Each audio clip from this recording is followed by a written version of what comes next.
Let's bring in Ashta. Astra. Hi, Astra. Hey Hi. Ashta, how are Hello. you? I'm good. How are you? Well, we're great. I'm looking forward to your talk. Ashta is a lead cybersecurity instructor for the Flatiron School. So um, we probably can learn a thing or two today. What are you going to talk about today, Ashta? So I'm going to talk about integrating cyber threat intelligence with development, security, and operation. Basically, how to integrate CTI with DevSecOps. Wow. Yeah. Uh, First of all, can you please share your screen for us if you would be so Yeah. kind? We can bring that one up, and then it's basically The stage will be yours. Yes, definitely. yes, we see So your screen backstage. So let's put that one up, and Ashta, the floor is yours. thank you so much. Thank you so much for having me. Hello, everybody, and everyone who's attending DevSecCon today. My name is Asta Sani, and today we are going to talk about demystifying CTI in DevSecOps. So, before I explain the whole context of what is CTI, let's hear a little bit about me and where I am from and what I do. So, I'm currently living here in New Jersey, and I'm a lead cybersecurity instructor at Flatiron School, New York. I am also running two programs. One is a mentorship program, which is known as Cyber Preserve, and I host a YouTube channel along with a mentoring program. And second, I am also the founder of a community known as Lean in Breaking Barriers, Women in Cybersecurity Community. And I'm also a member of OWASP, Women in AppSec Community. Moving on to the talk of today, which is about CTI integration with DevSecOps. So, development security operation is already an interesting topic. It's been few years that we have integrated security in development and operations. And the reason why we introduced security in development and operation, one of the single most reason was we wanted security to be handled at a very early stage or somewhere when we are developing our applications and software. But also at the same time, we know once an application or software is developed, our job is not done there.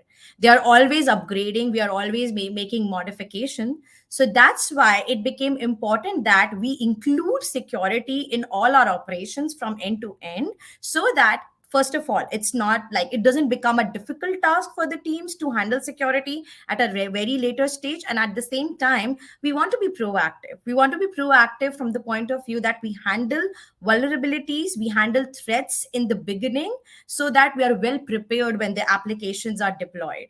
Now, coming to the topic of CTI, CTI is actually cyber threat intelligence. Now, cyber threat intelligence is actually the area which is similar to, like, let's say you go to Amazon to buy a book, and let's say you're buying like you're looking for a couple of books there and you want to buy some interesting book, and on each page, like let's say you selected a book, what is the first thing you read? You read about the book, and then you read about the reviews about the book.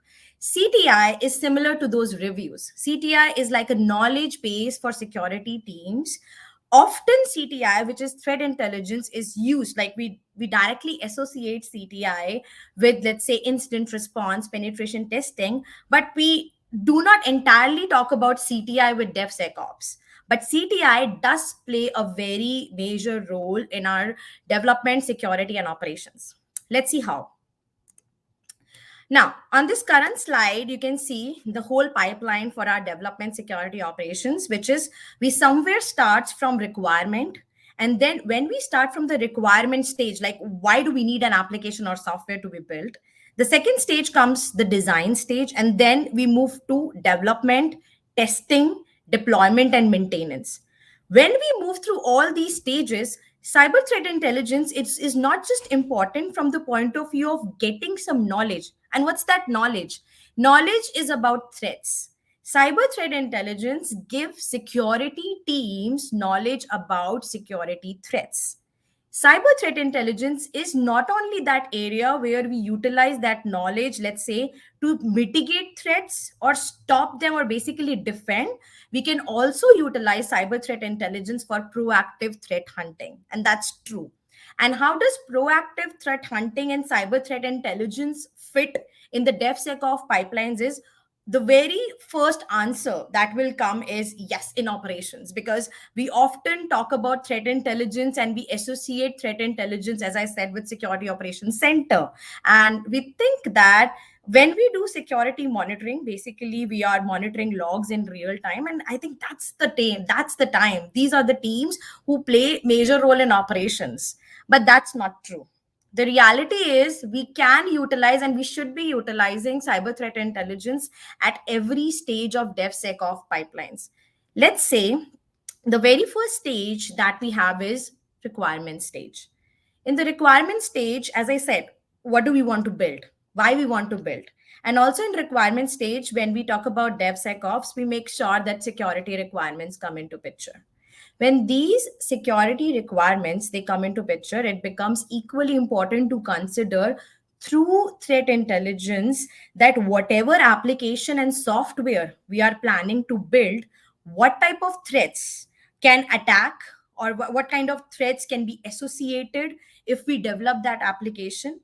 Second thing is, when you go to the design phase, in design phase we have a term known as threat modeling. And what do we do in threat modeling? We map our assets, primary and secondary assets, with different types of threat and threat actors. Now, cyber threat intelligence can also play a major role here, because cyber threat intelligence provides you continuous knowledge about existing threats, as I said, and that continuous knowledge actually comes from our past learnings. Let's say an attack happened. What were the evidences that we found? That's your threat intelligence. When you have that threat intelligence and when you apply that threat intelligence in your threat modeling phase, you design your threat model better. You are very accurately able to map your assets with the necessary threats and threat actor. In the development and testing stage, again, how threat intelligence is helping in two ways. One way is, of course, securing code, creating a secure code, making sure every line of code is secure. And when I talk secure, it means your libraries, what type of loops, what type of function calls you're creating, they should not lead to any gaps which can lead to further vulnerabilities. But threat intelligence play a major role in development and testing, where we can look for, let's say, threats proactively. So one thing is there that something happened and we detected it and we responded and mitigated through those threats. Other thing is known as, the other terminology is known as your proactive threat hunting.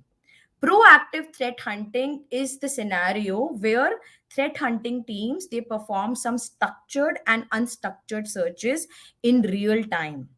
Now, structured searches come from the fact like what's your organization's history, some strategic threat reports, what are the existing threats, their tactic, techniques, and procedures. Basically, we call them as TTPs. How, like, basically, and when we talk about TTPs, frameworks like MITRE ATT&CK frameworks, they come into picture.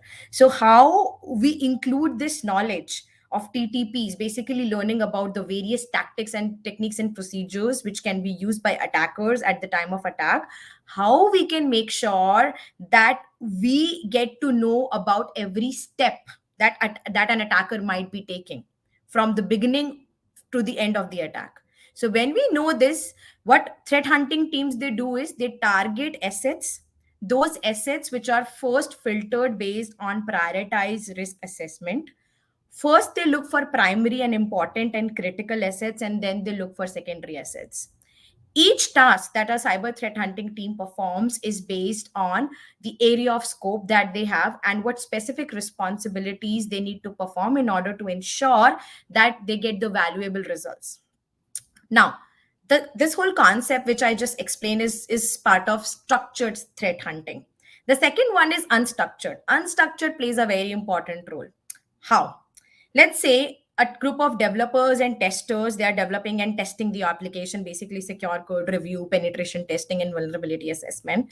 That's a very important part. Now, unstructured threat hunting, again, so the TTPs, all those terms that I actually provided is part of threat intelligence. That's the knowledge we have.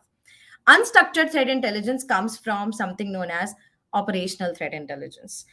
Operational threat intelligence is like we are looking for something which is unknown. And what we are trying to do is we are trying to uncover new tactics, techniques, and procedures of the attackers, which are not yet used, or we might have not seen it, but we can definitely predict it depending upon the observation that we have from the evolving threat landscape. Like if this is the current path attackers are taking, how this path might evolve in future if we are placing certain security practices in place while developing an application and testing the application. Because always when we try to secure something, attackers, they try to move one step or two steps ahead of us, because definitely this is why we call it as evolving nature of cyber threats. So unstructured threat hunting plays a major role in development and your testing phase as well as operation phase, and structured threat hunting also plays the similar role there. And through threat hunting, structured and unstructured, we proactively look for threats in our environment that maybe are present, not known to attacker yet, but now they are known to us and we can tackle them in a better way. And that's why I said that we often confuse threat intelligence, and we restrict the usage of threat intelligence only to the security operations team. Little did we know that proactive hunting is actually a concept. And this concept is not just restricted to your SOC teams. This concept is expanded throughout your security team operations, including DevSecOps, because it's more about operationalizing our security operations. It's more about proactive hunting. And when we talk about proactive hunting, it's not just restricted to one area of security. It's expanded, it's intuitive, it's structured, it's unstructured. It is using open source threat intelligence, like tools from like we have tools like Hela Taxi, or they are also using commercial threat intelligence like CrowdStrike. And that is something I wanted to discuss today. And I am happy to take any questions that anybody might have about threat intelligence and DevSecOps and anything related to that. So I'm happy to take those questions. Also, if you want to reach out to me, so this is my link to my LinkedIn profile. My Twitter ID is @Aastha, AASTHA 1891. And my email ID is astha.cyberpreserve@gmail.com. And thank you so much for having me. And I'm happy to take any questions that anybody might have. All right, thank you, Asha.